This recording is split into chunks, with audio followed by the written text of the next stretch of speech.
God. Private! Get to the bomb shelter!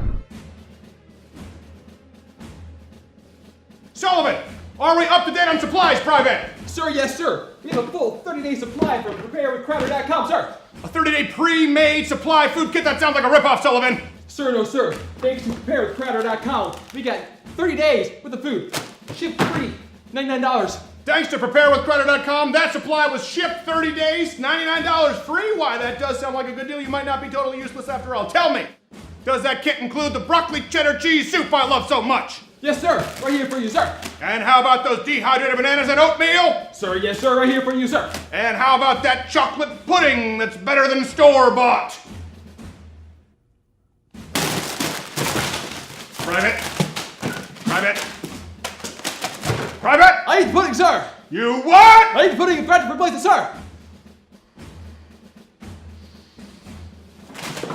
Mission control! Send more pudding, mission control! I've got to replace the pudding, mission control! Send more pudding, mission Private, control! first put that phone Send down. more pudding!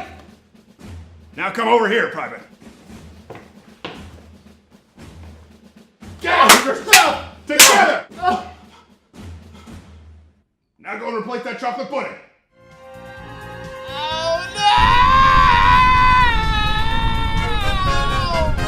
Preparewithcrowder.com or call 888-411-5153. 30-day food supply kit, $99 shipped free! They have pudding!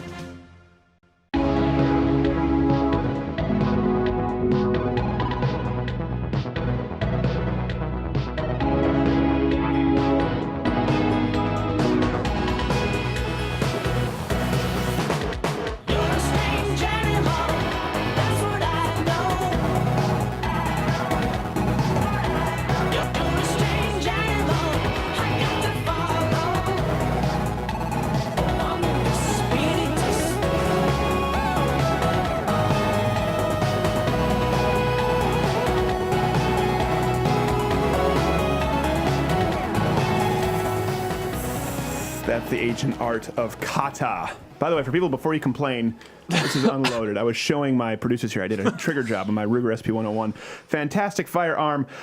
Huge show today. By the way, first off, producing with me in video studio, as always, is Jared, who is not gay. Follow him at Twitter. On Twitter, at Not Gay Jared, me at S Crowder. I fulfill my legal obligations, drawing on conclusions. We good? We're good, thank you. Gerald is back in the seat at That's G. right. Morgan Jr. Worst Twitter handle in the business. Thank you very much. And apparently Edward the sound guy is now Fonzie. Did you see that? Hey. We got Razor Ramon on sound. Hey-o. Yo, I'm a bad guy. Big show. Big show. We have Dr. Jordan Peterson back. We'll be talking about, we took your questions. So, of course, today is the live show, by the way. For those who want the daily show, louderwithcrowder.com/mug club. We had some huge shows this week. Big debates behind the paywall that we would never be allowed to have on YouTube. And Jordan Peterson, and we have one of the best comedians working today, Owen Benjamin. Many Hilarious. of you know him, love him, very funny, and a little more outspoken about his political views. He is. Yeah, I think it's coming. I think it's 2017 is creating culture that's becoming okay. It's becoming okay. Which is good to see. Yeah. It's the conservative coming out year. Yes. In a matter of speaking. But every year is Jared's coming out. We'll get our own ABC show one day. Speaking of coming out, faith-based gay group. I don't know if you saw this. This is in the news. We'll get to other news after this, but I thought this was most pressing to address. Faith-based gay group. Did you see this for Ash Wednesday? Coming up to Easter, they put glitter. Do we have that? They put glitter in the ashes. Yeah, right there. We have it right there. They put glitter in the ashes. I don't know why. It's some kind of a statement. And people are mad about it. But honestly, I think they're being rather merciful compared with their original plan of replacing Lent candles with butt plugs. I don't think that's...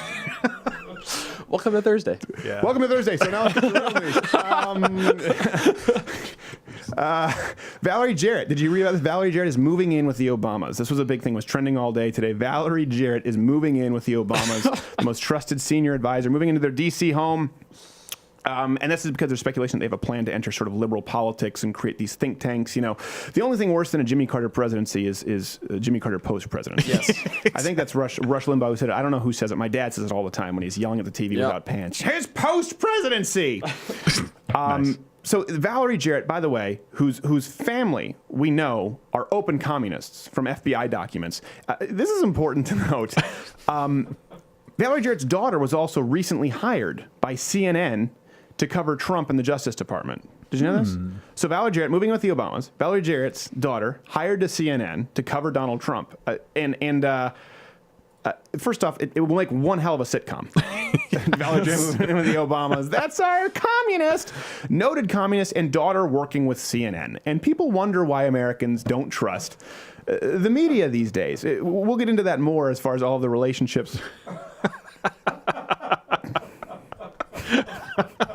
Don't miss it. I didn't know about that one. World premiere.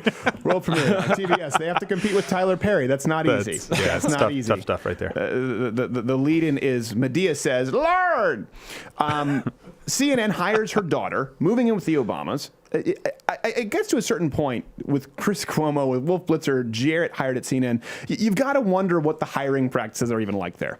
All right, well, thanks for coming in. Yeah, it's been great talking to you. I really appreciate it. You've got some great experience here. You've worked at a lot of great news organizations, done some good stuff. Yeah, yeah, thank you. We're going to talk about this, and I'll be in touch after I discuss it with some people. But I really, really? Yeah. No kidding. No, yeah. Oh, you're hired. Really? Yeah. Oh, wow. You're good. Thanks for Thank coming you. in. We I'll start appreciate Monday. that. Yeah, no, great. it's good to have you here. Bright See you next future. week. Thank All you. right, thank you. I don't know how we get all this exclusive footage from the offices. That's like, This is part of the leaks. we really, I mean, I tell you what, your support of the Mug Club is really leading to a level of professionalism unparalleled anywhere on youtube.com/Steven Crowder. I don't really know at this point. The one thing is, we've talked about this before, but I don't think people know how entrenched the media is with the DNC, and particularly with the Clintons. We can go through a few examples here. George Stephanopoulos. Now, a lot of young people don't know this about George Stephanopoulos. Look at that. First off, he's the third member of Siegfried and Roy. He's going to be dragged out by a tiger in a leotard very soon. He was Bill Clinton's communications director. Mm-hmm. He was the Democratic Party advisor. Now, you know this, I know this, but a lot of people who watch the show who are younger don't know that. This is a guy who's hosting ABC News. He's the host of This Week. Literally worked for the Clintons. You don't need a conspiracy. You don't need to talk about chemtrails or John Podesta with little boys in his basement at a pizza parlor. This actually happened. Donna Brazile. Donna Brazile, of course, Al Gore's campaign manager twice, the interim chairperson for the DNC, caught sneaking debate questions to Hillary Clinton, worked for CNN. Openly working for CNN as a correspondent. Chuck Todd, Democrat campaign staffer, worked the 92 presidential campaigns. I was going to say worked to 92 presidential campaigns. I'm like, It's impressive. he must moisturize. He's a go-getter. He worked for the 92. I don't know. I must have had a stroke today. My mouth is not working. The point is the guy's a Democrat. The point is the guy's worked for the DNC. The point is the guy worked in the 92 presidential campaign. And, of course, he works over there at NBC. Chuck Todd and our favorite resident pool boy in chief, Chris Cuomo. Chris Cuomo, of course, has his own show at CNN, and he's the son of the famed New York Democrat governor Mario Cuomo, brother of the current governor Andrew Cuomo. You know this, right? Yeah. Gerald. Cuomo's everywhere. And Chris Cuomo, and I tweeted him. I don't know. This is a genuine question. Does Chris Cuomo actually still think he's a news anchor, or does he consider himself an opinion journalist? I don't know. It's got to be opinion, right? No. He has to know that. I think he considers himself a news anchor. And the reason for this from the left is they operate from this basis, I think, from Chris Cuomo. The only way he could consider himself a news anchor and not an opinion journalist, when he's more opinionated, more slanted than this show. We're incredibly biased, don't get me wrong. But at least we try to admit it and explain it and explore what kind of bias we have and where we might be wrong. Chris Cuomo doesn't even allow room for that. And I think he would consider himself a news anchor as opposed to opinion journalist, because today's progressive left, it's not necessarily facts or statistics based, but it's just, you know what? I know the way society should work. It should be this way. Therefore, news. There are 37 genders. Therefore, every single boy who wants to compete as a girl or a girl who wants to take steroids should win female wrestling state titles. We know that society should work where marriage is between whoever wants it to be. Therefore, this is news. We know George Bush was a war criminal. Therefore, news. We know Hillary Clinton was supposed to be the first female president. Therefore, news. And their opinion now, if you base it on that foundation of, I know how society should work in New York City better than you do, then you consider it all news. Yeah, even as entrenched as I think we are in our ideas, we hold this principle that maybe we're going to be wrong, and we probably won't know it when we are wrong. Right. So listening to other people that have a different opinion is pretty good. It is a good idea. When asked for his opinion as to why people believed he wasn't a legitimate journalist, Chris Cuomo had this to say. Oh, man. Oh, God. Oh, man. Oh, God. Oh, man. Oh, God. Oh, man. He need to calm down, Chris Cuomo. He worked up. Yeah. He gets himself too worked up. He does. And I do, as much as I don't like him, I worry about the man's health. Yes. I do think, and talking about that too, this idea, exploring it a little deeper, that news reporters who fancy themselves arbiters of how society should work, therefore everything's acceptable as news as opposed to opinion. There's this idea that there was a golden age of journalism. And I don't know, I feel like I'm one of the few people who maintains that never actually existed. There was never a golden age of journalism, certainly not since the 70s. Walter Cronkite's as bad as anyone there's ever been. He's just as bad as Cuomo. I mean, Walter Cronkite said you can't be a reporter and be a liberal. You can find the quote very easily, but people fancy him as this unbiased journalist. I don't think human beings are capable of unbiased news.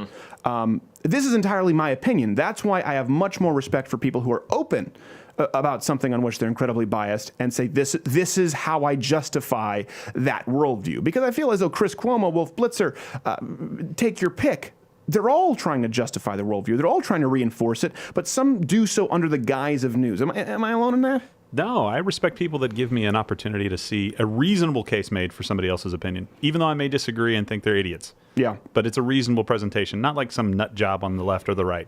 Yeah. So I think you're right. It's important, by the way, to see the difference, note the difference. Not Jared talked about this during the show pitch meeting, where he was much more talkative than today. Apparently, a cat literally scraped out his tongue. He's like that dummy lady in Dead Silent. No one here watches horror movies. That's right, you're all pansies. I forgot about this. You all hide under the covers and watch reruns of Three's Company, which is also why you're under the covers. Suzanne Summers. Wow. And then you have these people who come in and they throw these buzzwords out. This is what worries me a little bit about the modern sort of alt-right, quasi-conservative populism movement, where people go, oh man, corporate media. Now, we just exposed and we just talked about the media and how biased they are. And I totally agree with that. But if you throw out the corporate media, yeah, that's a problem, but you would prefer government media? I mean, you have these same people out there who have Trump in their avatar, Pepe the Frog, and then they go BBC, man, or NPR. Are you out of your tree, sir? BBC, government-funded media. We talked about this. Canada literally had two parties, NDP and the Liberal Party. Justin Trudeau won. I can't remember who promised what. I think it was Justin Trudeau promised another $100 million to CBC, the Canadian, the government-funded news entity in Canada, nice. If he won. Guess who won? Justin Trudeau. Smart man. And for some reason, people assume NPR is somehow unbiased just because they're boring. Mm-hmm. That's one thing, too. If you say people like to assume passion equals dishonesty, right? And somehow if you're sitting there talking about, your lesbian folk trio on NPR, that people are like, oh, this is unbiased. And that's one thing. If you guys have been listening to NPR, they have the worst slant of anyone out there. If you think that is damn fine reporting, you need a CAT scan. It's the exact same thing where they operate under the assumption of the liberal premise, right? They operate under the assumption of, well, gender, of course, has nothing to do with biology. One's gender is not determined by one's sex. And they'll go on. And you're like, if you just don't understand what you're hearing, you go, yeah, NPR sounds like they're factual because this why would they broadcast anything this boring if it weren't factual? I want to see the number of car wrecks associated with NPR listenership. Yes, exactly. I fell asleep, officer. Although, same thing too. We can't compete with NPR's podcast. Everyone's like, oh, their podcast Serial is always at the top. Mm-hmm. Well, of course it's at the top. No one else. These are independent podcasts. We can't compete against a never-ending supply of federal funding. It's like Serial is number one. Oh, how much did you get from the government? $19 trillion zillion. I can see why. Yeah. Well, no wonder you're beating Joe Rogan, dicks. My point is this. I really think it's just important, instead of just under the blind assumption that this person is biased, this person is not biased. We always tell you that we are biased, but be aware of what you're watching and be able to parse it yourselves. If you look at the connection with the media, there's no denying that they lean left. But the same thing if you tune into a Sean Hannity, who at this point effectively acts as a surrogate for Donald Trump. And I like Donald Trump, and I actually like Sean Hannity. You need to be aware of what you're watching. The golden age in journalism, I don't think it ever existed. I just don't think people were aware of what it was that they were consuming. We'll talk more about that after this break. Then Jordan Peterson and Owen Benjamin. My voice is going high. That means break.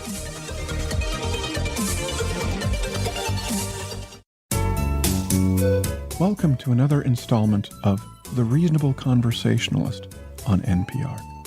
This week, we are joined by William Jarrett, Valerie Jarrett's husband. Thank you for being with us, William.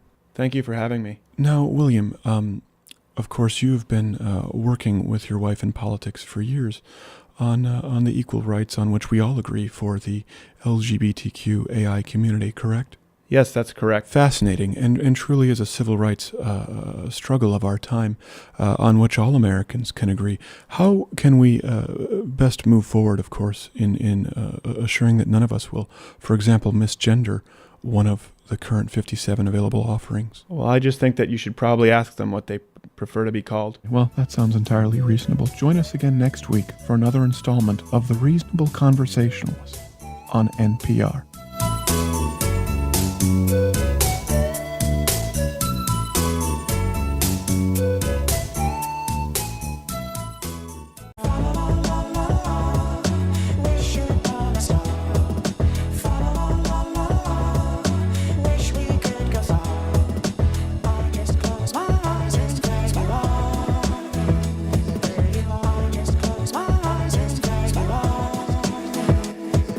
I call that my Edward the Sound Guy dance. Hey, hey, hey. That's not gonna I think he catch was on. inspired by this, so he was just pointing pistols at you. Yes. At G. Morgan Well, that's Jr. not nice, It's not very actually. nice. Yeah. It's not. At this point, I actually have a pistol in my office aimed squarely at Edward the Sound Guy. It's on a stand. Just have a I was button like, you I can don't want to push. aim at my... That's the truth. You're never supposed to aim a gun at somebody, Yeah. but if you have a gun in a room, anywhere, it's always aimed at somebody. Oh yeah, I always cross the front of mine. If I'm in the bathroom, technically it would go through the wall, Right. but it's there. Right. And I feel better about it. I sleep better knowing it's there. My AR-15 would take out the pool guy. He wouldn't even see it coming. Awesome. It's aimed at the wall. Like, it's aimed at the wall. It's not aimed at anybody. If it's aimed at Edward, it's aimed at me too. It's true. Yeah. Son of a. Yeah, it's loaded with hollow point 38s at this point. It's not going to overpenetrate. Edward's a thick enough It's a fellow. 39 caliber magazine. Yeah, if it were Jared sitting there, that would be, if not get Jared, that'd be much more of a problem. You'd both be taken out. Yeah, that's true. It'd be like going through a magazine and then into Yeah. a paperback. But in this case, Edward would stop it.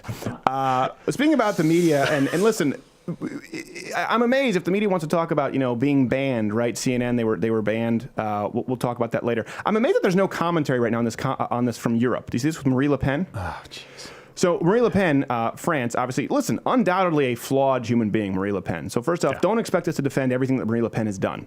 But this story here, for those who don't understand, let me clarify it for you. Let me break this down so that then we can talk about it. In 2015, Le Pen tweeted out some gruesome pictures of what ISIS actually does. Mm-hmm. Specifically what they did to the American reporter, Foley. That's it, James Foley.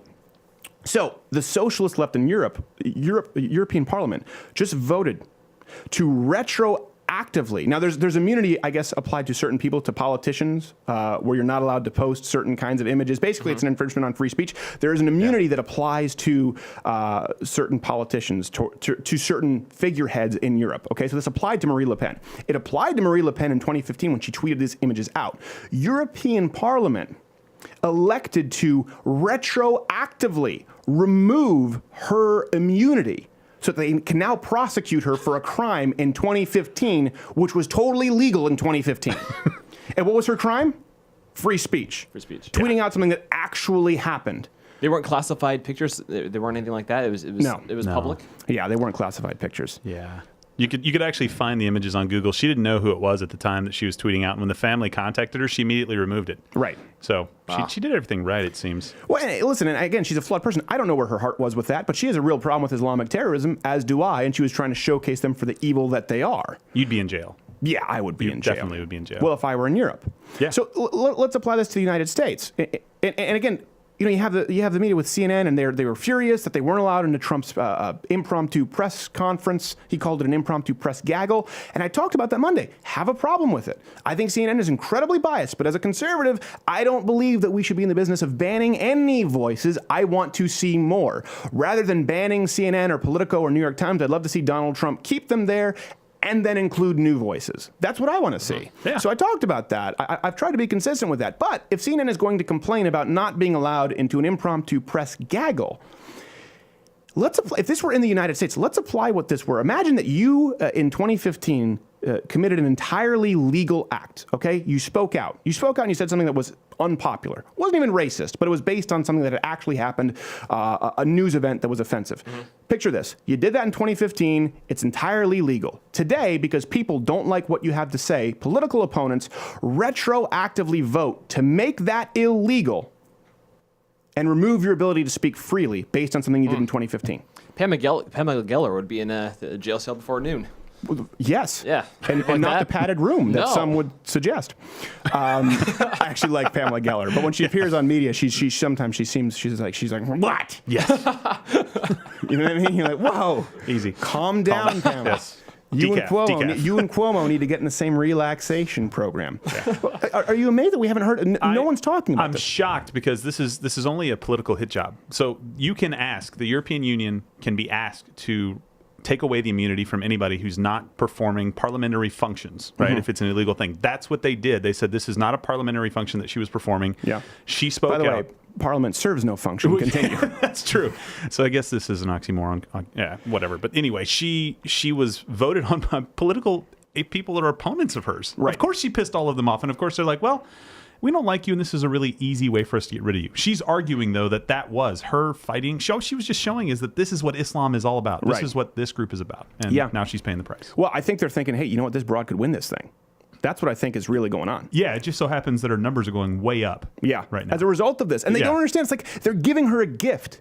Yeah. Like, listen, she is an abrasive person, Marie Le Pen. I think she's got a brass pair. And again, I don't agree with everything she does, but when she sometimes when she walked in with was it the ambassador, the Iranian ambassador, where she walked in, they wanted her to wear a headscarf. She just walked in, and it wasn't even a second thought. She's like, no, I'm not wearing that.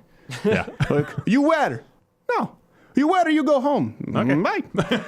I have an incredible amount of respect for that. I don't have to agree with her about everything.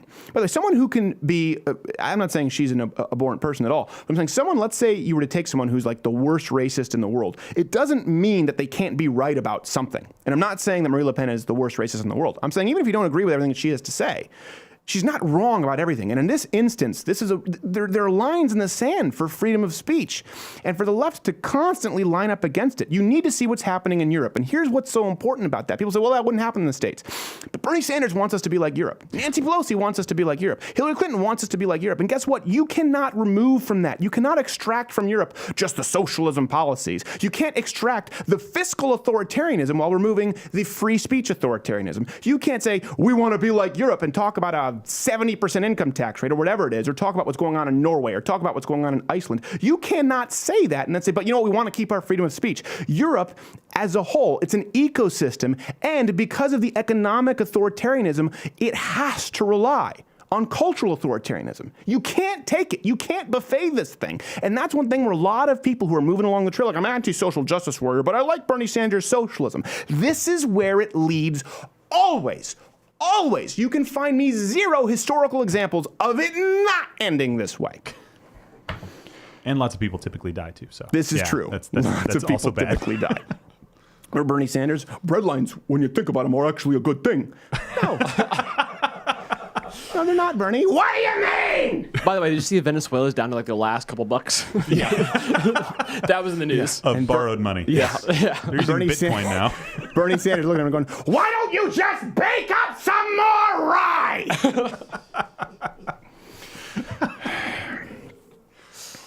Speaking of things I hate about the press, let's move along. An alternative response to Trump's address to Congress on Tuesday. This is making the rounds. It's very popular because of Vox. It came from a Latino woman in Spanish talking about immigrants, talking about Donald Trump's racist policy against Mexicans. And no, by the way, we're not talking about the brilliant statement that Conan O'Brien made in broadcasting from Mexico.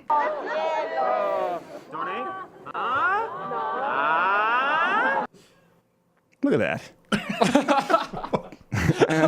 I don't know what the point was. And the worst part, that doesn't show the whole story, by the way. They didn't show you what happened after the show when he was going back to his hotel, what happened between the show and the hotel.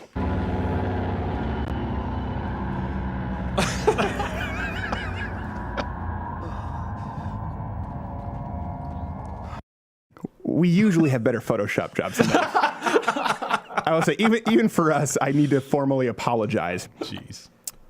No, it was dreamer and activist. Her name is Astrid Silva. Gave a response in Spanish on Telemundo and Univision. 2 things I hate.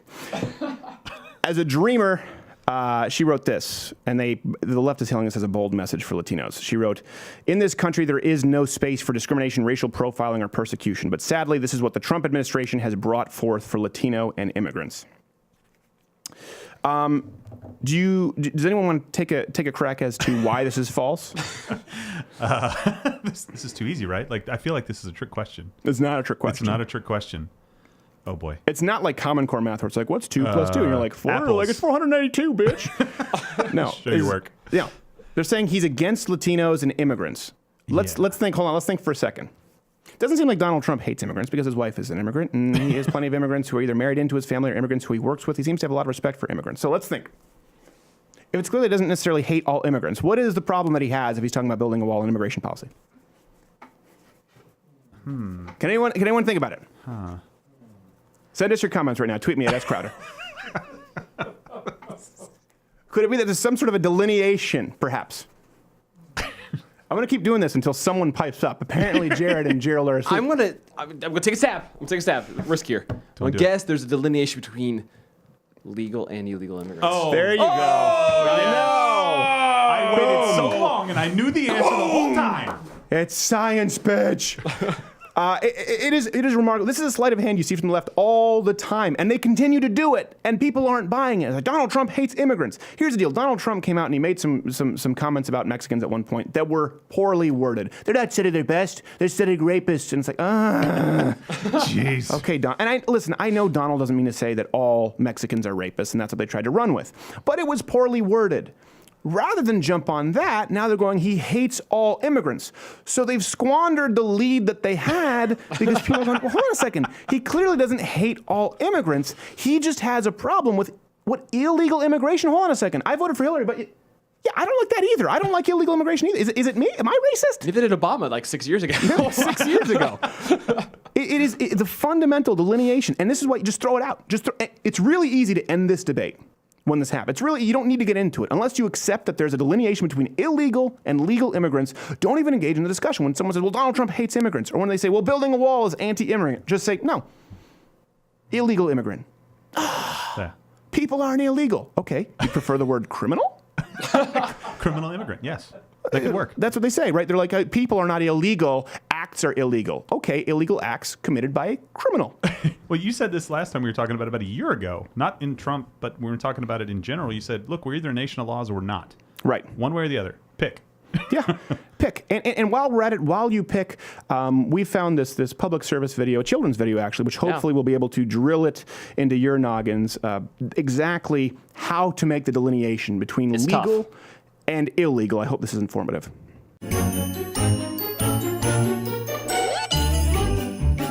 I'm legal. And I'm illegal. I follow the law, respected the process you see. I just came here illegally. To some, immigration is nuanced, almost subliminal. Don't look at me. I'm just a criminal. I work the skilled trade and pay legal taxes. I just came here to sell all the cracks. I came here on a work visa, then took my naturalization oath. One time, I killed a guy. It seems you're confused. Let's play a game. You ask if it's legal, then I will explain. Okay. Paying state tax. Legal. Selling cocaine. Illegal. Buying a TV. Legal. Stealing a TV. Illegal. Protesting the government. Legal. Killing a guy in the government. Illegal. Kidnapping you for ransom. Illegal. I'm still going to do. Wait, what? An ode to the homemaker. Though ladies' work is often thought to be less meaningful, less fulfilling, and less productive than that of her hard-working male counterpart, the weaker sex earns her keep through the daily task of food preparation. Ensuring your hubby is fully satisfied is a daunting task, but how does she do it? What's her secret to ensuring 100% satisfaction morning, noon, and night? The ladder with Crider.com/mugclub. Little lady's favorite helper for only $99 annually, $69 for students and veterans. The Mug Club is clinically proven to enhance the aroma and flavor of all beverages and soups by 64%.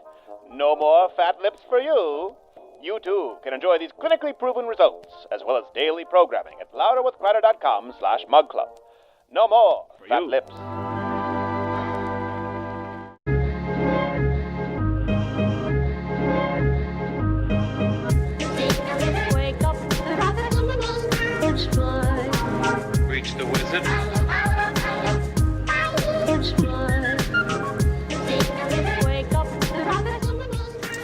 I didn't do the kata for this one because I feel like I've been educating people on the art of kata far too much. Actually, very excited to have this next guest because when I grew up and I was starting in comedy, I knew who he was and watched him with my brother back when MySpace was still a thing. You can follow him on Twitter at Owen Benjamin. He has the podcast, Why Didn't They Laugh? Good stuff, and big fan. Owen Benjamin, thank you for being on the show, sir. Thanks for having me. I'm a fan of yours as well. Oh, don't say that because then I'll get a big head and this show will begin to suck. I'll be like not K. Jarrett at that point. People say, why are you still gainfully employed? I watched you back when you did the fanny pack song. We were just talking about this. First off, there's no way to off air. Okay, let's just talk about what happened. There's no way to. So we were preparing the shot and Owen Benjamin was on the other side of Skype and we're sitting there and we see this black thing in his teeth. Now, it's not super clear. I have a small monitor, and my producer is going, is that food in his teeth? So for 2 minutes, we were trying to work around it. We're not K. Jared saying, hey, Owen, can you change the lighting? Can you back up with the camera a little bit? Because we weren't sure if he had a space in his teeth or it was food. And then finally, we're Googling image searches. Does he have that space in his teeth? And I asked him, Owen, do you have any food in your teeth? Oh, yeah, it was pizza. Yeah, you guys are like, just for lighting, can you quickly get braces for 4 years? Can you go get your retainer for us and call us back in 8 months? Well, good. That's one of your best features, too, your teeth. So look at that. I'm glad it worked out. Look at Yeah, look at that. Very healthy. How much would he have hated us if we let him do that, though? We're like best friends. I know. You guys back. Well, that's the challenge. And then all these dudes with spaces in their teeth come to my shows because I'm like the brave one, and then they find out I don't really have one. Man, if he can do it, all of us can make it. It's kind of like redheads, and then they get to the end of the rainbow and they realize there's no pot of gold for you redheads. No. So, Owen, I found out you were tweeting me, and by the way, do you remember Tom Vrab? Did you ever do stand up with him? He used to work in L.A. a bit. He was kind of doing open mics and coming up, and he was a big fan of yours, and like Kyle Dunnigan. Yeah, love Kyle Dunnigan. Yeah, so maybe you don't remember Tom, but I remember just that was kind of an era. There was you, Kyle Dunnigan. I remember Tom. I totally remember Tom. Yeah. Yeah, I wonder what happened to him. You remember those friends? You're like, oh man, I wonder what happened to him. Yeah. He was a funny guy, and then most of them hate me now. That's just kind of the nature of comedy. I'm sure Owen. A lot of people think, comedians are silly, but the work ethic required. I mean, for someone to reach your level of success in this industry, most of the people you've known in your career by this point have probably just dropped off, and you're still there. That's a huge part of it. Yeah, it's almost like a mental optical illusion that you think everyone just keeps succeeding because you're only really paying attention to those people. If you just start thinking of all the funny people you've known and how few of them get to Madison Square Garden, it's pretty hilarious. This is true. Now, you've played the Garden? Is that what you're saying? No, I haven't. I'm one of the people that haven't. Okay. Let's act like this is going wrong. Honesty is real. I did just do a tour in England with the Impractical Jokers, though. And I got to do 10, 20,000 seaters, which is insane. Oh, wow. Now, that's your favorite show, right, not KJ? I used to love the first season. The first season was really good. And I felt like it got a little repetitive as it went on. Yeah. But it was really funny. Not KJ and I had some disagreements on comedy. And some of the Impractical Joker bits some of them were the ones I thought were funny. He didn't find funny. And then also the greatest crime against humanity. Not Gay Jared finds Jimmy Fallon funny. So I don't know how this happened. I think Jimmy No way. What's going on, man? Hey, I'm Jimmy Fallon. right? It's like, just shut up. I don't know if he's funnier, but I think his show is more entertaining than, say, Kimmel's. Yeah. I think it's more entertaining to watch than Kimmel's. Kimmel's gotten old to me. Yeah, I guess. I don't know. I did. Well, there's also Conan is still around, too. There are other programs. You're aware of this. It's non-binary. But we talked about Conan. Okay, so speaking of non-binary, sorry, now we have a guest here, Owen Benjamin. So he was tweeting back and forth. You have been going after the Hollywood leftist elite on Twitter, and I just wasn't aware of it. You don't live in L.A. anymore, correct? You removed yourself from that situation.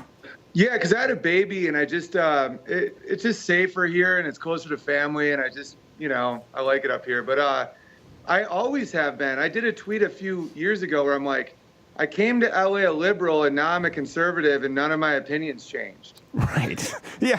It's almost like an outrage Ponzi scheme that went to the point where I didn't relate because I was never really into politics. I'm into free speech and just stuff that makes America great. And stuff that makes my job possible. Right. And you're from Canada. I used to live in the Czech Republic. So it's like I think there's certain people that can see the outcome of government control to a ridiculous degree. Right. And it scares you a little bit. Like a comedian can be sued in Canada. Yes. Well, we had him on, Mike Ward. In the Czech Republic, you go into a store and they still don't understand like trying to sell things. Right. So like I've always been very wary of socialism and things like that. And then on the social front, I don't, I love Thomas Sowell, the economist. Oh, who yeah, wrote, sure. Black, Redneck, White Liberals, one of my favorite books. And very conservative economist. And people called him racist, even though he's black from Harlem in 1930. Yeah. And I'm like, there's something wrong here, man. Like, you guys are, like, not right in the head anymore. Yeah, I mean, Harlem back then, we always say this about Ben Carson, like he's playing pro ball for the black team. He's not in the minor pros. He's not B League, right? Harlem, kind of like Ben Carson. He was from Detroit, single mother, and tried to stab her, but she was saved by her belt buckle. This guy has the black experience, but for some reason, they don't apply it because of their opinions. Right. Same with Clarence Thomas. Got like massacred by Ted Kennedy and a bunch of other quote unquote privileged white liberals because, and his grandfather was like a sharecropper. It's like, I just don't understand. Like I started seeing, and my parents are professors, but they were from like, they taught at like Jesuit colleges and stuff. So they had that like moral background that I think a lot of professors don't currently have. And they don't know what to make of all of it either. They're like, I call them liberals, like it ends in a question mark. Right. Yeah. Where it's like, is because they don't relate anymore to the party. They don't relate that every minority is a victim just for existing, that the Constitution doesn't matter, that censorship is good if it like hurts people's feelings. Like, I was doing a bit about how a lot of the progressives, I call them indoor cats. And I do this long bit about it, and I started realizing I could. At first, like it was fine, like Hollywood laughed, and then it got to the point where it's like it became almost political, and I'm like, no, this is about culture. Right. Like our culture can't become this monster of like no one can speak and everyone's judged based on what victim group they're in, and so that's why I just can't call myself a liberal. And that's what's crazy about the entertainment industry. Think about it, right? Until like #Oscars so white. As a general rule, comedy and the entertainment industry is a pretty good example of a meritocracy. If you're the best comedian, you 100%. Tend to do better. Actors, and then now they're going, oh crap, we got to give the award to the gay black midget, otherwise there's going to be a march, and it's changed. And the thing is, for me, I was talking with Nick DiPaolo about this. I think a lot of comedians who were successful from that generation were, Lenny Bruce, liberal, Bill Hicks, liberal, but free speech advocates. So they still think in the clubs, they're like, no, in stand-up, it's still a bastion of free speech. I'm going, you don't live in the world today where the people who paved the way weren't Lenny Bruce or Bill Hicks. It's Amy Schumer and it's Sarah Silverman who are now closing the door behind them for free speech. That's why people are going online, and stand-up is sort of becoming the PC brigade if you look at people at the top. I totally agree, and it's like, I don't think anyone can say what's funny.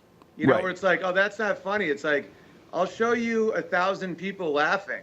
Like, it's not funny to you, and I don't think people have the right to do that. And a lot of these PC brigade upper echelon people used to be free speech, and now they're shifting. Yeah. And that's what I'm like, the way that a lot of them, like I used to love Sarah Silverman when she would be very irreverent and very, she'd talk about how, just her irreverent jokes. And she had a bit. I remember she talked about the like Christian children's fund, like those sort of Save African Children, and she was like, I was like, oh my God, who's allowing these kids to get pregnant because they all had like the bellies, and everyone was like, oh, she was cringe shock humor, and now she's mad at people simply for voting Donald Trump, claiming it's hate speech. I can't get my mind around it. That's another thing that got to me. It's like people would rather overthrow the government than have a president they don't agree with. Like that to me is shocking. Yeah. And I'm like, you can not like Trump, but just realize he was democratically elected, and you just got to go with that. And it's just, they started talking very scary to me. And that's why I'm not going to pretend I agree with any of those things. Well, have you been shunned because I know you say you've always sort of had these views, but you've become more outspoken about them, certainly on social media. Was it one of those things for you? For me, this is what happened. I was always this way. And I found out pretty quickly if people find out at all about my views, I mean, I had a manager drop me, I had an agent drop me, I had publicists who wouldn't touch it once they saw some of the things that I had said. I said, you know what? I've got to run with this because I can't put that genie back in a bottle. Is that what happened with you? And do you feel that you've had some friends or people who you consider open-minded who've shunned you since they found out about your views? Yeah, for me, it was being on Sullivan and Son on TBS because it was produced by Vince Vaughn and starring Steve Byrne, Roy Wood Jr., Ahmed Ahmed, all these people. And it was so multicultural, but not in that left victim-y way. Right. And we got no love from and we're the #1 show on TBS when it was on. And there was, media didn't get behind it. They didn't talk about the triumph of a Korean star. Wait, is that #1 outside of Tyler Perry? Is it kind of like the Bible's always a #1 bestseller, so they don't even include it on the list anymore? Or were you beating Tyler Perry's Medea Goes Boo? Oh, that's hilarious. No, well, that's the thing. We didn't have much going against us. We had the reruns of Big Bang, but... Oh, okay. Don't get Jared started. He hates the Big Bang Theory. Jared, we'll talk about that another time. The guest doesn't have that much time. And so I just saw that it was hypocritical, and I got into comedy because I'm not good at lying. It's not in my nature to kind of pretend I'm something I'm not. And I still don't really consider myself very political. I just can't agree with this whole identity politics and limiting of free speech and all this stuff that I have so much pride in being American for. And I just think white pride? Did I just hear white pride? You cis white male. I love being white. When cops pull me over, they just high-five me. I know. For me, they just give me dumplings, which they stole off an Asian who they shook down earlier. I'm like, what are you doing? This is fantastic. They give me their gun. It's great. Yeah, I know. It is. That was one thing that really upset my dad. How long did you spend, what portion of your life in the Czech Republic? I was there for a year, 1999. Oh, okay. I thought now, are your parents from there? No, I was a World War II history major, and I really wanted to study history there. Yeah. I thought he was an immigrant. Here I was like, oh, really? I didn't know about that, Owen Benjamin. Oh, no, not at all. I just went there and lived there, and just being in that environment, I realized that government control is not good. Well, speaking of third world countries, my dad was raised in Detroit. So for him, he got so pissed when Bernie Sanders said, that white people can't really know what it's like to struggle. And he was there, divorced family. His dad was in the military.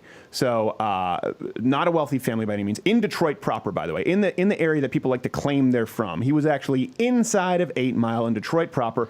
And divorced family, was part of the racial integration busing system, got his ass kicked day in and day out because he was white. There was a lot of racial tension. And his saving grace was hockey. He was a really good hockey player. I got to play at U of M. That's what pulled him out of it. And so he goes, do I think that maybe I've enjoyed some advantages that other people haven't? You can attribute it to being white. Maybe, but I also think that other people have had privileges that I haven't had, being raised to a divorced family in inner city Detroit in a lower middle class household. It's called life, and he got so mad about that. But it seems that even people his age, when he talks with his friends who are black, they feel the same way. It's like, welcome to the world, population Earth, plus you now, once you understand it. Yeah, my mother's father was a lead miner with 7 fingers. And she was one of the first people to go to college from her town. It's like, and that's why I love Thomas Sowell. You'd love this book, Black Redneck. Oh, yeah, I've read it, yeah. Oh, yeah, where it's about how life just isn't fair sometimes, and it's more about culture than it is race. Right. In fact, race is almost no factor. Nigerian Americans make more than Caucasian Americans. It's about a certain type of culture that doesn't value education, promotes violence, Well, it's also because I sent their prince all that money. What's that? I said it's also because I sent their prince all that money. So there's some trickle down. Point. He tricked me too. Yeah, I know. Remember that when that was new? It was like we all had email. We're like, oh my gosh, someone sent me an email. And you're like, oh, wow, this is kind of like a pen pal. There's that. No one wants to admit it. But when it first started, all of us probably almost fell for at least one of them. Dude, I almost fell for it like a month ago. Yeah. Or you forwarding that picture like, have you seen this dog on steroids? You're like, no, that's clearly a Photoshop. Yeah. I know. I remember it with MySpace. It's funny. Back then, I got in. I remember a lot of comedians got really mad. I had been doing stand-up for 6 months, but I was doing stand-up. I did my first open mic. Within 3 months, I was doing an hour. Now, not at a good hour. What happened was someone asked me to co-host a talent show at a university with them in Montreal, or a college, sorry. And I said, okay. And I did well enough there that the guy who booked the colleges said, hey, how come I never heard of you? You headline around here? And I said, yes. And he said, okay, come back and do 40 minutes in a month. And then when I got that, I booked about 4 or 5 different colleges within that week because I said, well, I'm doing Dawson College. They're having me do 45 minutes. And I played them off one another. So I got a lot of experience really quickly. I mean, think about, doing 5 1-hour shows in the span of 2 weeks. Most people starting out don't get that kind of experience for years because you're scraping together 5-minute clips.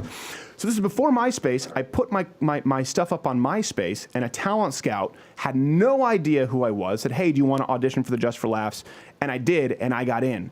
And I remember comedians being so pissed. And again, I remember just as a conservative thinking, like, well, isn't this good? Doesn't this mean that you can get in next year? It doesn't matter how long you've been doing it? And instead, they were mad.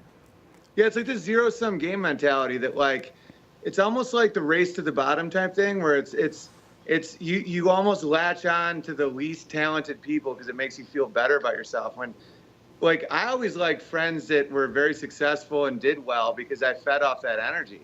Yeah. And I just don't relate to that quote unquote progressive. It's not progressive. It is regressive. Yeah. And it's gotten to a point where it just doesn't make sense anymore. And that will probably affect my career. Even just leaving affects your career. Just being like, I have a family. I want to raise my family near my family. But I don't really care. I make money on the road. I got a book. I'm writing a book. I do podcasts. It's all about family. Well, tell me, let us know when your book comes out. And speaking of, having people who elevate you, I need to reevaluate why I let Not Gay Jared hang around this show. Do something with your life. Good Lord, Not Gay Jared. It's true. It really is true.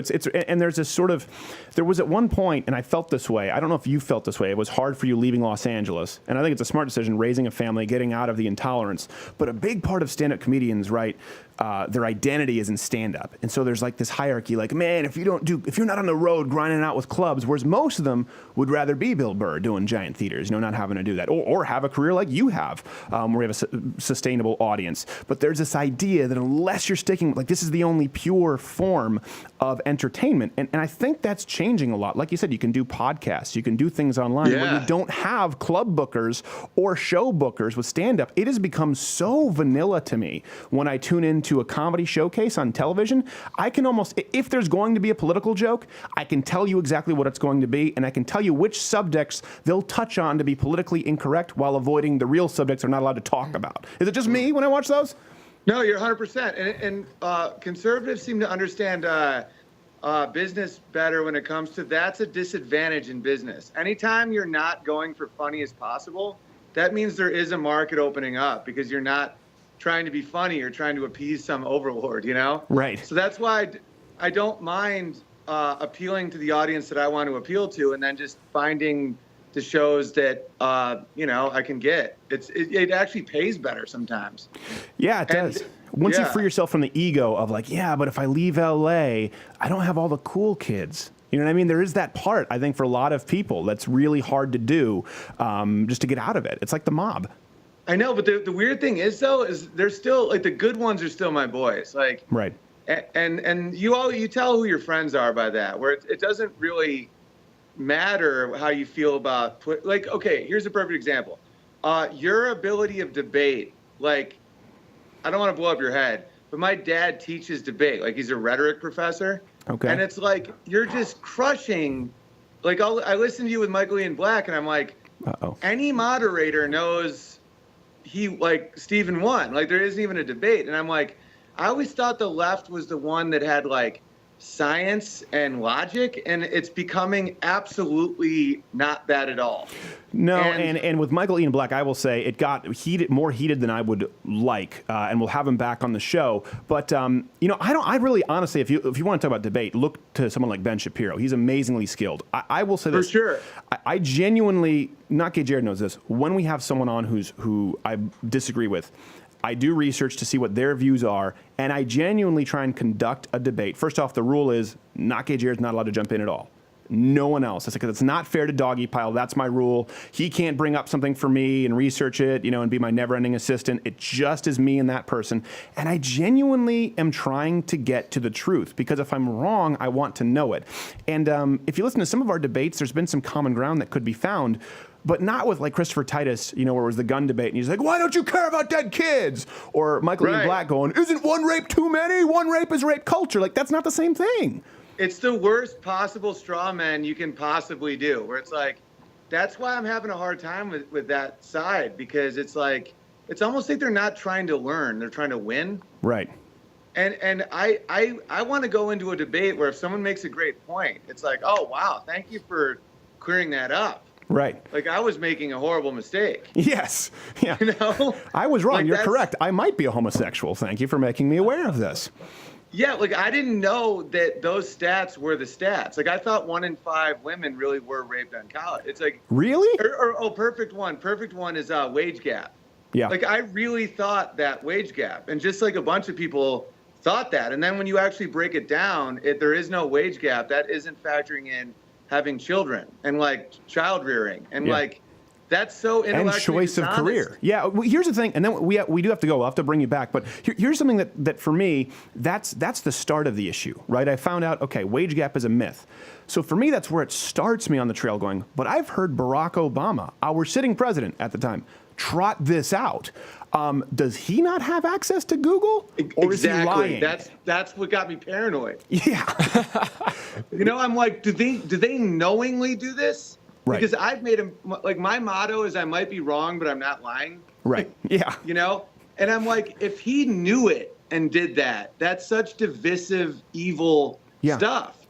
And it's one thing if you don't know, but it's like, you see Thomas Sowell in 1984 hashing out these issues. And it's like, how does he not know that that's not real? It's kind of like the gun thing not involving suicides, where it's like, that. Like, you're inflating this number on, like, when someone says, like, X amount of gun deaths a year and they don't include the fact that it's half suicides. Right. That's intellectually dishonest. Right. Yeah. And then they compare gun crime rates across countries and not crime rates. And it's like, well, listen, obviously if guns are more accessible in a country that has allowed firearms, they're going to be used to carry out more crimes.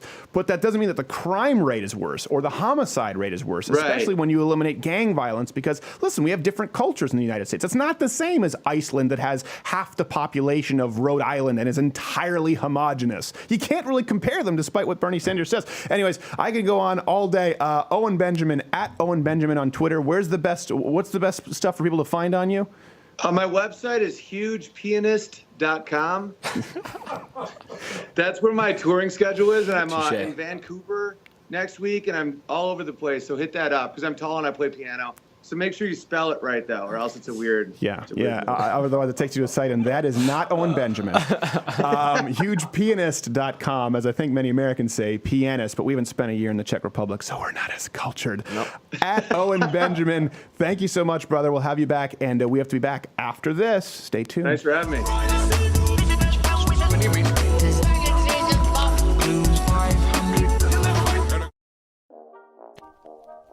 Whether preparing supper or tidying up the mess afterward, the homemaker finds meaning and purpose in her kitchen, almost exclusively. But where does she find all that energy? How do her dainty fingers hold up against such grueling manual labor? Yes, that's right, the Ladder with Crowder Mug Club, scientifically proven to make even the most mundane and trivial of tasks 78% more enjoyable. Hubby has no tolerance for frowny faces. For only $99 annually, $69 for students, veterans, or active military, you too can toil with a smile. LadderWithCrowder.com/Mug Club. Join now for daily Ladder with Crowder content and to avoid a fat lip for you.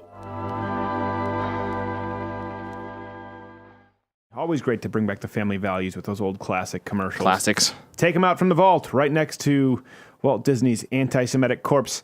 How often do you hear us do live reads? Well, really, it's about once a week right now. And thank you so much for those who've joined the Mug Club, who watch The Daily Show. That's obviously the most important thing. We can't thank you enough. But we do have a promo going on right now. Here's one thing. We don't ever want to be in the business of selling you anything that you do not want. This is something we're pretty excited about. We ran this special a while ago. It was Prepare with CR. Now it's preparewithcrowder.com. Let me be the first to say I'm not a doomsday theorist. I'm not a prepper. I don't think everything's going to hell in a handbasket. But I did live through the Montreal ice storms, where many people died, where we were out of power. We had no access to food or water for over a week. My brother was in Los Angeles for the riot. So I do think that it pays to be prepared. And right now, if you go to preparewithcrowder.com, you get a 30-day emergency food supply kit, $99 shipped free. That's breakfast, lunch, and dinner for 4 whole weeks. $99 shipped free. You can't really build this supply kit that inexpensively, certainly not this diverse. And I don't know about you, but I buy a couple of kits, I put them in our cupboard, and I leave them there so I have peace of mind. That's really what it comes down to in case any kind of a natural disaster occurs. So that's preparewithcrowder.com, and they're great partners, great supporters to the show. Yep. If you feel like it's a product that you need, that you could use, I think everyone should be prepared. Great, do it. Or you can call 888-411-5153.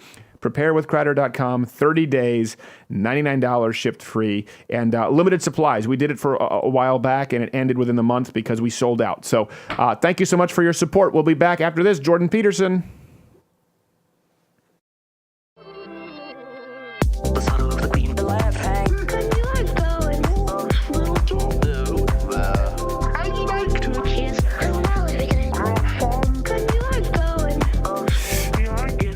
That's the ancient art of kata. I've been teaching you about that this week because this is a multicultural show. So you do this, and then proceed to get your ass kicked. Our guest is at Jordan B. Peterson, Dr. Peterson.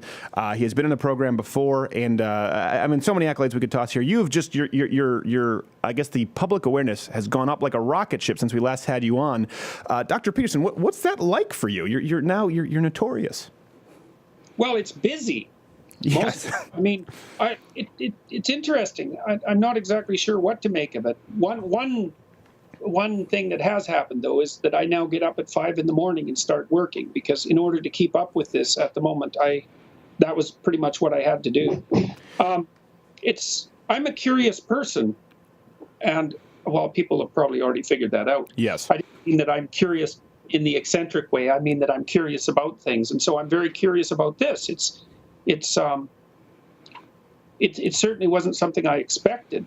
Although I have to tell you that I've been amazed for decades that I've been allowed to teach what I do teach at the university, and that no one's ever noticed and stopped me from doing it. So the fact that attention has been brought to it, in some sense, I suppose, doesn't come as a surprise. Well, I think, but I'm happy about the opportunities that it's bringing me, and I do like to teach people, and so the fact that now I can make a video and reliably attract 50,000 viewers is great as far as I'm concerned. It's like, why not? I'm hoping that I can teach people about psychology, and now I can. So hooray. And it's remarkable that, in the age of sort of the Kardashians and the reality stars sort of generation, as we call it, you skyrocketed to public awareness really through telling the truth, which has sort of become the counterculture. And that's what I find so interesting about your situation. It's one of those things where you said something that shouldn't have been offensive, and it caught on like wildfire simply because it was truthful. And of course, that's come with a lot of fans, and I'm sure it's come with a lot of headaches. Now, one thing, we went to Twitter earlier today asking, okay, what do you want us to most discuss with Dr. Peterson? And surprisingly enough, even from a lot of atheists, they said, I want to hear his views on faith. I know you're going to be doing a series. Will it be an online series on? Yeah, I plan to do it. The plan at the moment is to rent a theater on the University of Toronto campus, and I'd like to do a lecture every week for as long as it takes. It might be a number of years, but the first plan is for 25 weeks. I've wanted to walk my way through the Bible from a psychological perspective I've been thinking about it for a decade. I talked to a TV producer here who I've worked with for a very long time who was interested in that. And Mel Gibson? Yes, Mel, exactly. Yeah.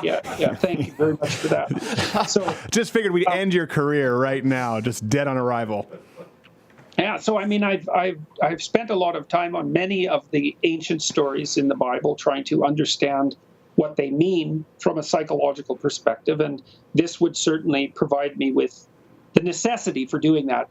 My life is structured so, and I think this is true for many people, so that unless I have a deadline and the absolute necessity for doing something, the probability that it will fall off my list of priorities is very high. So sure. Now I know that if I make this series, then I can get tens of thousands of people I know that there are tens of thousands of people who would be engaging with it online, and it just seems foolish not to do it. So yeah, that's the plan. Well, I do have a lot of respect for you in this area, because obviously, with sort of fighting social justice warriors, as they're called, has become somewhat. I don't know if I had a stroke today or what's going on. It's become somewhat popular now, and it's kind of accepted because they're so absurd, right? People they love to make them a whipping post, and appropriately so, by the way. I think it's a perfect whipping post. People who are social justice warriors. However, a lot of these people who are coming along this sort of political cultural trail, I've noticed, were previously part of this sort of leftist atheist coalition. So it's still immensely unpopular to be someone whose faith really is a big part of what defines them as a human. And you were on Sam Harris's podcast, and that was one that really sort of went back and forth. And I was surprised as to how roundabout he went with you a little bit for someone who's usually very, very clear in his thoughtful approach. What was the reaction to that? And have you had more atheists upset saying, well, I used to respect you until I found out you believe in the flying spaghetti monster, which we all get, or have you found more of them interested in what you have to say and wanting to learn about it? Well, I would say certainly that one of the consequences of appearing on Sam's show was that more people were attracted to watch my videos. And so I have had responses from people that are of the sort that you described, who said, well, I am pleased with Dr. Peterson's political stance, but when he starts talking about the intersection between religion and psychology, then I just tune out. But that's fine with me. I actually don't. It isn't. I'm not trying to convince people. Right. It's up to people to think whatever they want, and if they don't find what I'm saying convincing or interesting, then that's perfectly fine. I'm also not claiming that what I'm saying is correct, because what I'm trying to talk about is insanely complicated, which is partly why I wanted to talk to Sam Harris about it. I mean, the thing about Harris is that he has concentrated on many of the same problems that have bothered me, and has actually come to similar conclusions, but for very different reasons. And right. I thought we could have an interesting conversation about that, because he does believe that people have a primary moral obligation to speak the truth, and that he also believes that one of the primary moral obligations that characterize human beings, let's say, is that they should try to work to mitigate unnecessary suffering, which is also something that I agree with. But sure. I think the problem with his approach is that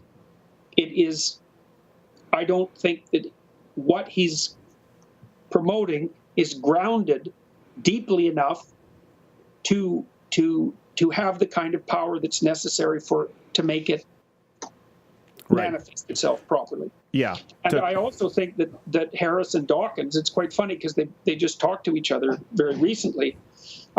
Harris put Dawkins on the spot by suggesting that there may have been evolutionary reasons for the selection of religious ideation.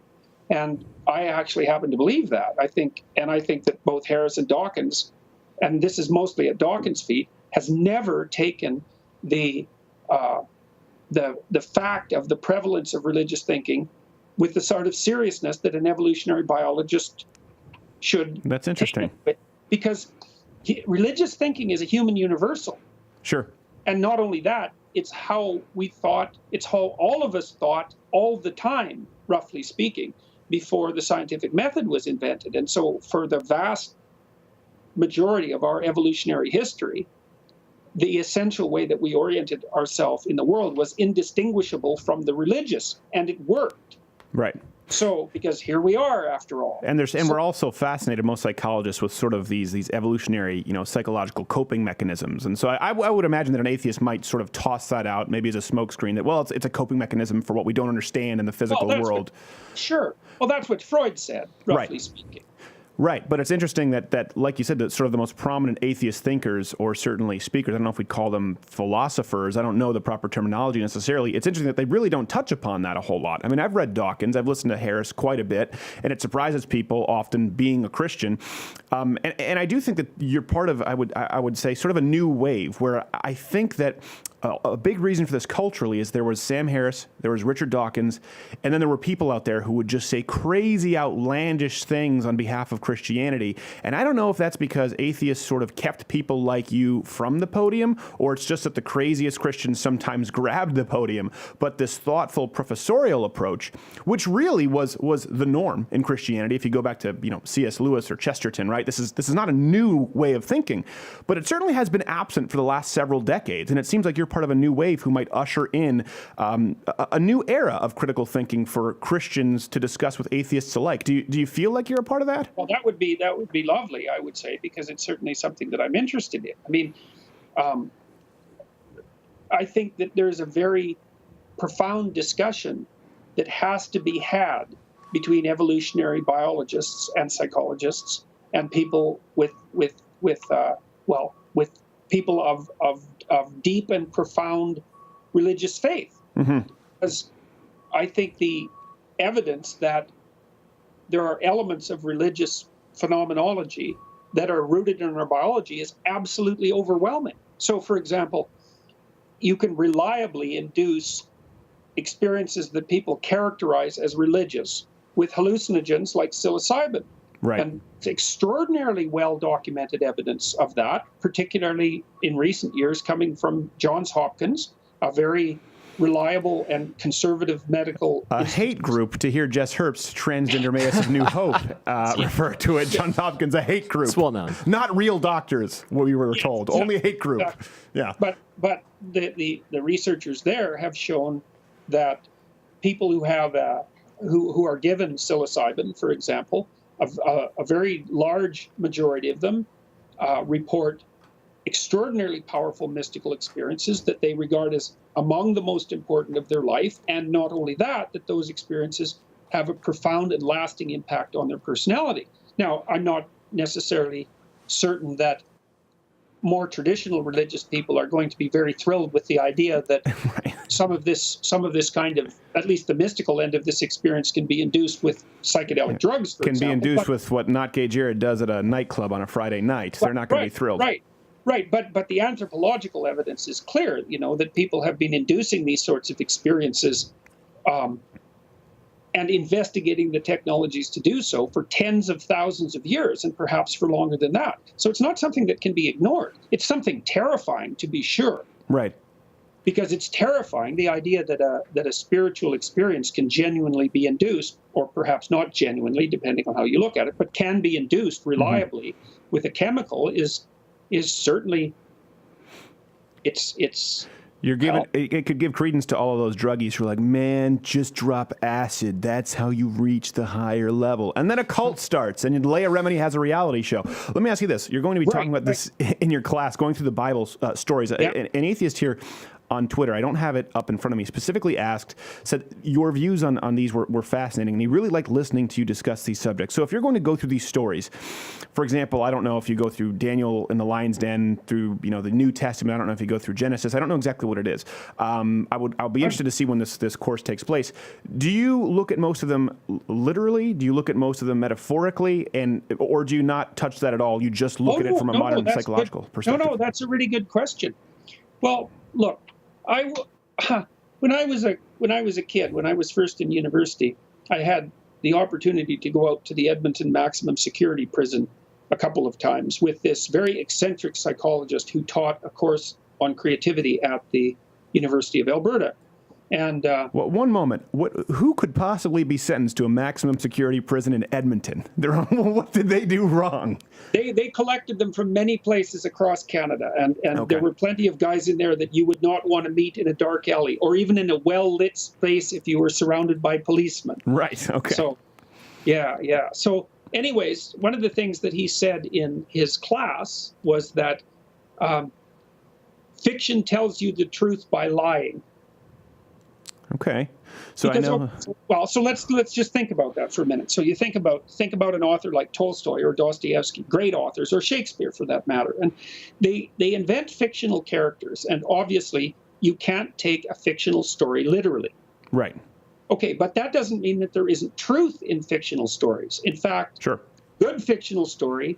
Imagine that it takes you 6 hours to read a powerful piece of fiction. and then compare what you've learned about the world from that to just living your normal life for 6 hours. Right. What's happened, what the novelist is doing is distilling what's essential from normal life and presenting it in a condensed manner. Mm-hmm. Okay, so imagine something like this. This is obviously a metaphor to some degree. So imagine that a literary genius watches 100 people and then distills what he has learned from watching those 100 people into one character in a way that you can in a manner you can digest in 6 hours. So it's condensed and distilled wisdom. Right. Okay, now imagine that you have 100 authors like that, and you take all of their books and you distill those books into 10 books. Okay. Well, then you have the Bible. Oh, I see what you did there. You brought it full circle. And I do think it's important to delineate that there are some, I mean, Jesus spoke in parables, for example. Yeah. By definition, that is fiction. You can compare it to modern Aesop fable, but there is a case to be made. I certainly believe this for Jesus Christ as a historical figure, and I would not consider the New Testament fiction. And that's one issue where it's very hard to discuss with atheists, flying spaghetti monster. But I came to this, I was raised in a Christian household, but at a certain point, people say, were you born a Christian? No one is born a Christian. At some point, everyone has to decide for themselves, period. Reading Tacitus, Josephus, Justin Martyr, looking, Tertullian, all of these arguments, obviously the empty tomb, that's an argument that is kind of one that has to be accounted for. I looked at it from a logical perspective and said, okay, what are the odds of this occurring? This is the historical evidence we have for Christ as a historical figure. And then I will tell you, as someone who likes to think of themselves as logical, what's the gamble on this being an act of chance? And so I think it is important for people, and I think a lot of atheists don't get this. There are some things that are literal. There are some areas where it's a historical document in the Bible. And as you're saying, sometimes this is meant to be taken as a morality tale. Yeah. Look, I mean, the Bible is an extraordinarily complicated document, and it is a strange mix of history and mythology, and separating one from the other is no straightforward thing. And you probably hit on the most crucial issue there with regards to the let's call it the empirical reality of the resurrection of Christ. Now, the first thing I have to say about that is that I do not understand it well enough to have a proper opinion about it. And what I mean by a proper opinion is that I don't understand it. Now, one of the things that's very interesting about the story of Christ is that it is heavily mythologized, and on multiple levels. So, for example, there's a cosmology that's associated with Christ. So Christ is the sun, I mean the literal sun in the cosmology, and there's 12 disciples because each of the disciples represents an astrological house. Mm-hmm. And so the thing that's so interesting about the story of Christ is that it can be retold at multiple levels of analysis and has been, and those have all been integrated into something that all says the same thing. Mm-hmm. Now, that leaves open the issue of the relationship between the historical reality and the archetype and the mythology. For example, it's quite obvious that many of the elements of Christ's life, the way that it's presented in the New Testament, have remarkable and substantive parallels with the description of the Egyptian god Horus, who is also a kind of a savior god, and who is also represented quite frequently as an infant sitting on the lap of Isis, his mother, in the same way that Christ is represented sitting on the lap of Mary. Yeah. So there are these historical parallels, and they're deep and profound. And one way of reading them is that that's just evidence that the entire story is a variation of a myth. Right. That's what I was taught by Helen Holt in my mythology course at university. Well, not university, actually, college, Champlain College. And I remember asking her, saying, okay, well, hold on a second. How many of them were a human sacrifice, rose from the dead, and made the claim that they are the only way to salvation? She said, well, that's different. I said, okay. Now, how many historical accounts for them saw political figures and very powerful historical figures arguing tales of corruption? Well, actually, the disciples stole his body from the tomb. I mean, there are historical accounts of this. For me, when I look at them, I'm going, well, why are they arguing this? If you see these historical accounts, they should just trot out Christ's body. But they felt the need because there was enough, at least public pressure, if not evidence. People believed in this idea of an empty tomb. They were arguing from that premise, saying, no, this is why there's an empty tomb. And that, to me, was so compelling. compelling for the historical case, because the easiest thing would be to say there is no empty tomb. It's bullshit, but they didn't. Right. That's sorry. That's personal opinion, but you're the scholar. The issue for me in relationship to that is twofold. The first thing is that that's a problem that I'm actively working on trying to understand.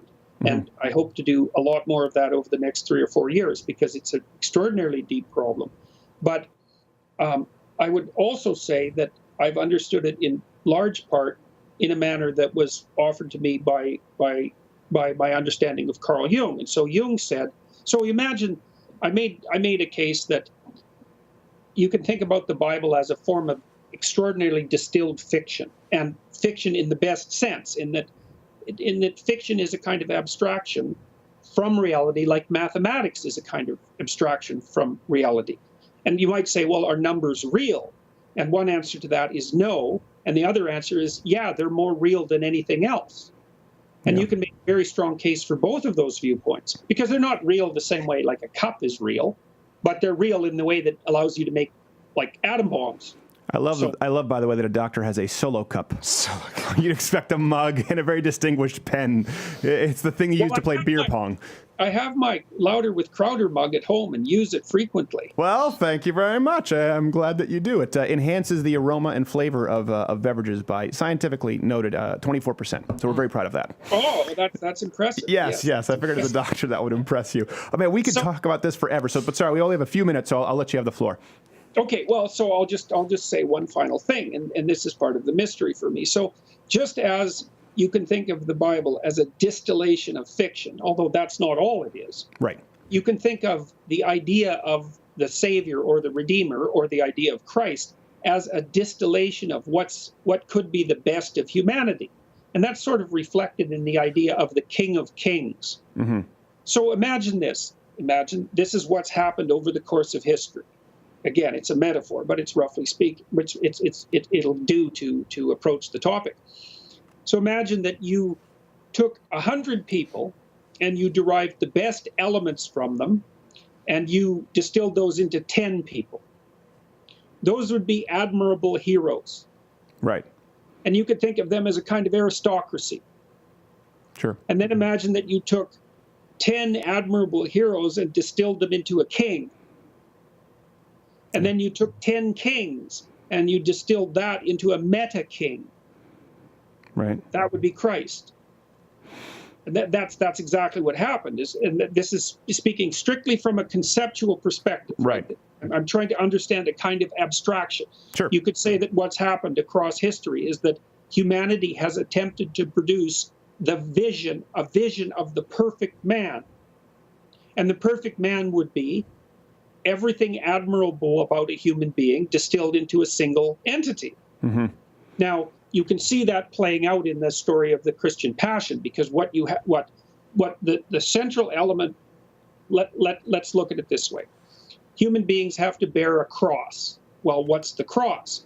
The cross is the burden of being alive and the knowledge of their own mortality and fragility. And you can either bear that honorably or dishonorably. And if you bear it honorably, then you do it by telling the truth and living a forthright life and aiming at the best. And those are all things that are characteristic of the Christ that we know from the Gospels. Mm-hmm.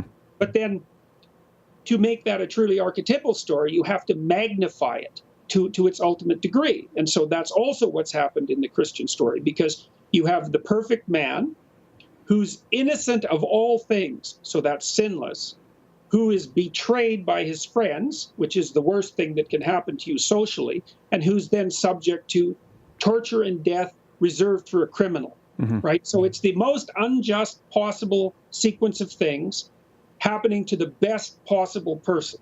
Right. That's what makes it archetypal. You can't tell a more meaningful story than that. Right. It's a limit.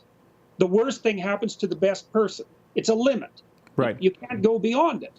Well, and so that's what that story portrays. So there's a deep reality to it. Again, I'm speaking purely conceptually. Right. Now, but what Carl Jung pointed out, and I really like this idea, is that, so imagine that idea is an archetypal concept. It's the ideal to which you should aspire. and then it's formulated as a implementable ideal. Now, that's what you manifest if you're a follower of Christ, say, in the truest sense, or maybe if you're a follower of the Buddha. Now, then you could imagine that across history there are people who more or less embody that archetype. And the people who embody it to virtually no degree are uninteresting or reprehensible. They're just scoundrels. Yes, or They're feminists. But then and now and then someone comes along who really partially embodies that archetype, who really is a manifestation of something approaching the ideal.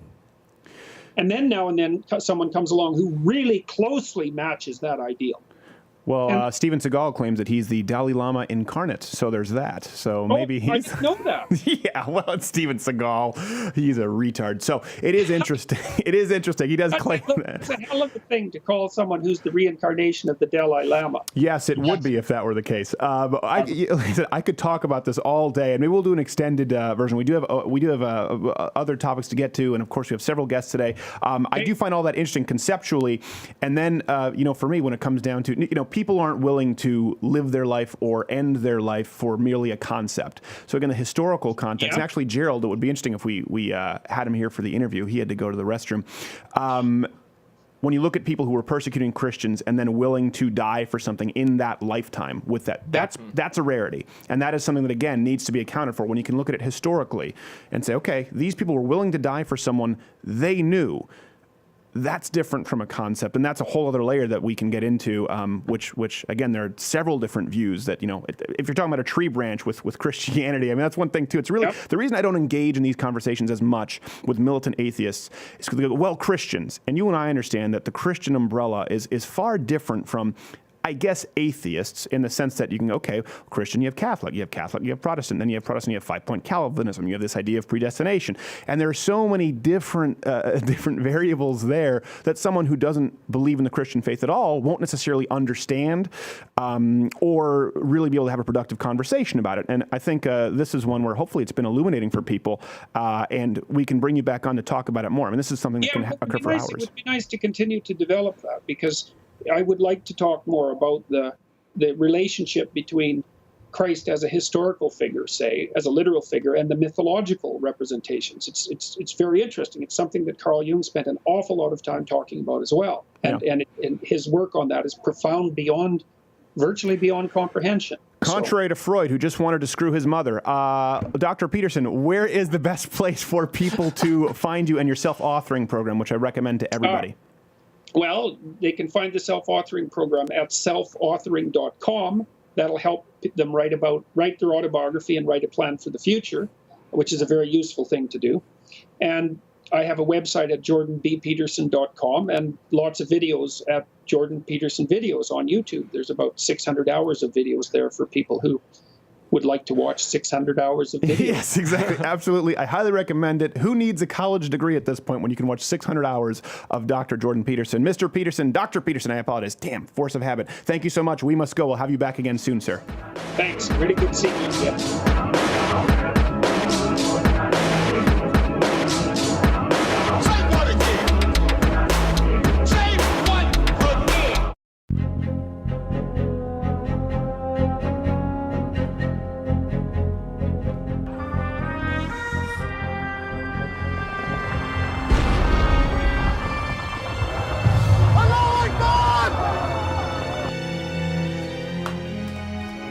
Sweet Mary and Joseph.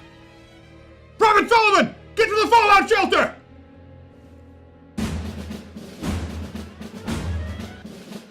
I always knew those ragheads would make it to our shore, Sullivan. Sir, yes, sir. Thank the Lord above, we prepared with preparewithcrowder.com. $99 shipped free for a 30-day emergency food supply kit. Sir, yes, sir. Everything you need, reasonably priced. We have full meals, freeze-dried fruit, soup, and pudding, sir. Just add heat and water. That's right, Private. Just add heat and water. Where's all the water, Private? Sullivan? Do you mean to tell me that we forwent the most basic human necessity in exchange for caffeinated sugary soda pop? I thought we need our energy, sir. Like the terrorists? Allah Akbar! Allah Akbar! Preparewithcrowder.com or call 888-411-5153. 30-day food supply kit, $99 shipped free. They have pudding.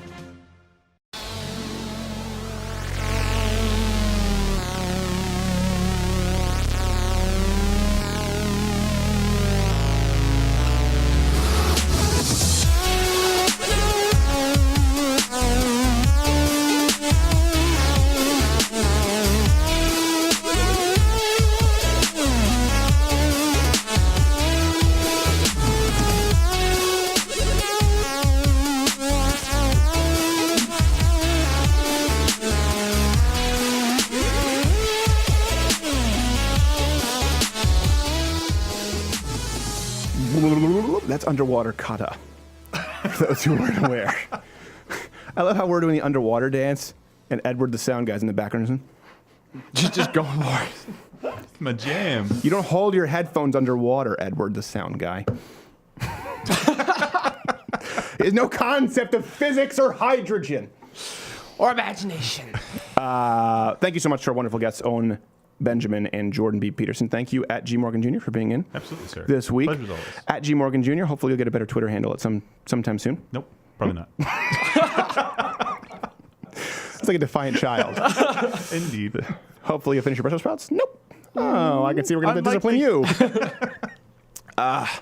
Man, you know what? It's one of those things we went into some deep conversation here tonight, and sometimes that works, and sometimes people get upset by it. Sometimes people really like it. So hopefully, if you're listening in your car, of course, you can subscribe on iTunes, SoundCloud, audio if you don't want to watch the video while you're on the go. I know it's not audio downloadable, the Daily Show for Mug Club members, lotofcrowder.com/Mug Club CRTV members. That's going to be there soon, by the way, in the app. Nice. So you'll be able to watch the video, or you'll be able to download the audio version to take with you. We have a lot of requests for that. Yeah.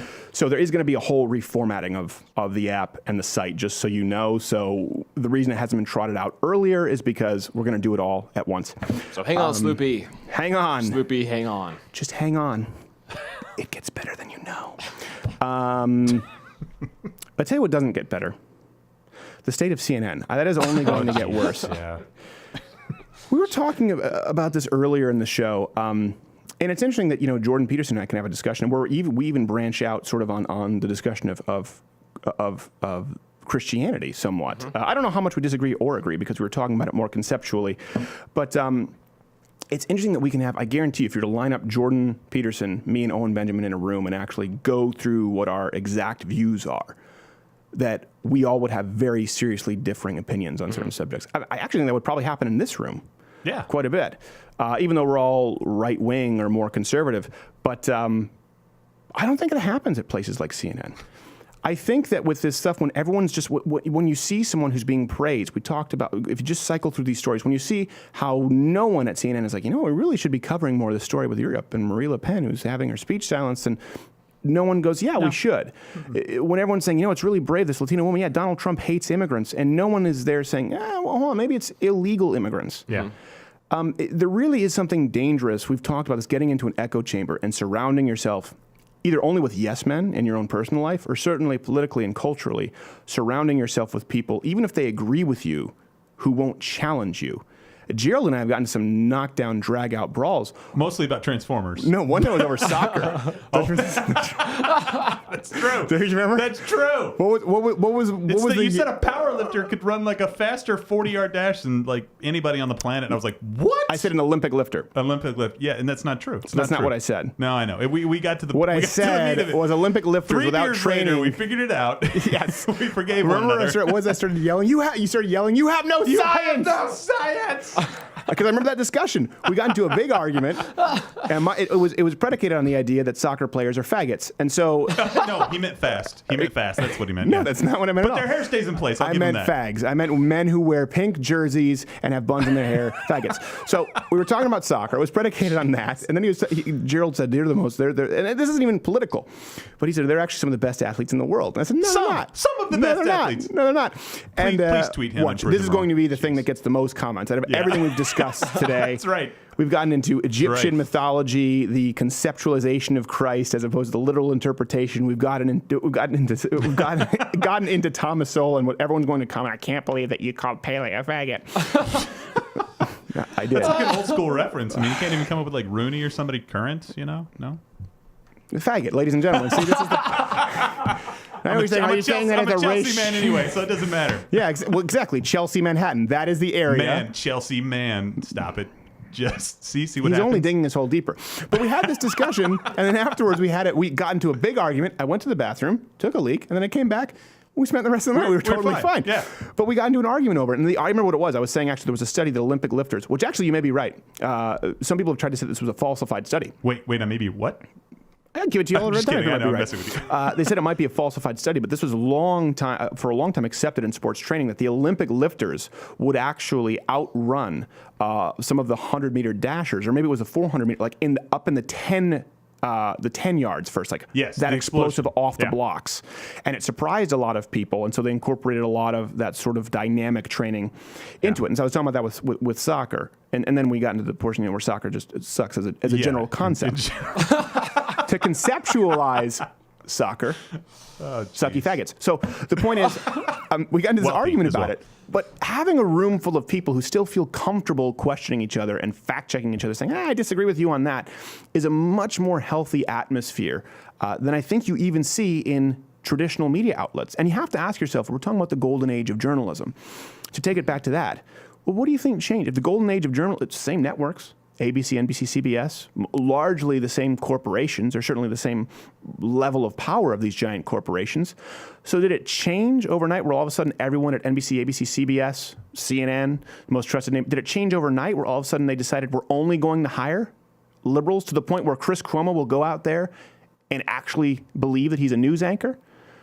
Did that happen overnight? Or is it maybe something that was always there that you weren't aware about because they've always been in a room where they agree with each other? And you will be amazed sometimes when you don't have to accept this premise. There are some simple things. Sometimes people, Owen Benjamin was very complimentary. I do not fancy myself a skilled debater at all. Like I've said, Thomas Sowell, Ben Shapiro, even Jordan Peterson listen, they're way more educated and they're way more skilled in the art of debate than I am. For people who ask for that, if you're actually looking for truth, when you're having a conversation and a debate. And you'll see this happen with Chris Cuomo. You'll see this happen with a lot of members of traditional media who were once respected. If you just check them on something very simple, that, well, Donald Trump hates immigrants, you can literally get the upper hand in that conversation, in a conversation seeking the truth, not just talking about a debate, but saying, well, no, hold on a second. The problem we have is with illegal immigration. And you would assume that they will be able to handle that, and they'll have a counter argument, and then you'll have 3 or 4 prepared, which you always should, but most of the time it doesn't happen. Certainly not with people who are coming from the entertainment industry or coming from the New York, D.C. media elite. It is remarkable where we've gotten to a point where the most rudimentary debating techniques or skills, the most rudimentary employment of the Socratic method destroys their entire basis of arguing in the first place.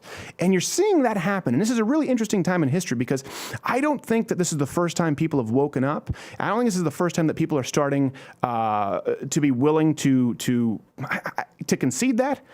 I think we're at a time in history where people have been so coddled, where people in the entertainment industry and people in the media have been so used to like-minded thinking. And because of the information superhighway that is the internet, they're now being questioned on it. And you see it, right? You see, like, this is why you see Chris Cuomo and Don Lemon freaking out and getting into Twitter fights. Look, you make millions of dollars every year, and you're on one of the biggest news networks in the world, and you're getting mad because someone said that you're wrong on Twitter. It's because they're so fragile. I don't think they've been exposed to this information as they've gotten from the walking meme on Twitter who just said, as Owen Benjamin said, no, 77 cents in the dollar is a lie. No, it's illegal immigration. And so I will say this, if nothing else to learn, it's okay to be bold. Sometimes you'll be surprised. Have you ever had this where you're getting into a conversation or to an argument and someone else says something that is sort of assumed as the truth, and they say it confidently, so you go, well, hold on a second. Maybe they're right. Maybe I shouldn't say what I thought I was going to say because they seem confident about that. That's what's been going on for decades in this country. That's what's been going on ABC, NBC, CBS, CNN, every place. That's what's been going on with Sarah Silverman. That's what's been going on with Amy Schumer. That's what's been going on with the entertainment industry. They've been saying things confidently enough that a lot of us have been going, well, hold on a second. 77 cents on the dollar, they all say it must be true. You'd be surprised as to how much headway you can make just by being bold in declaring what you know to be true. Arm yourself with information. But if you know it to be true and are just willing to speak about it publicly, I've noticed this in my life. Some people sometimes don't know how to process it. You'll be surprised. So if ever you have to err on the side of being meek or being bold with truth in speaking truth, try that this week. Try speaking boldly, truthfully, and I think you'll have a better week because of it. Also, I think you could destroy Chris Cuomo, so there's that. See you next week. It only takes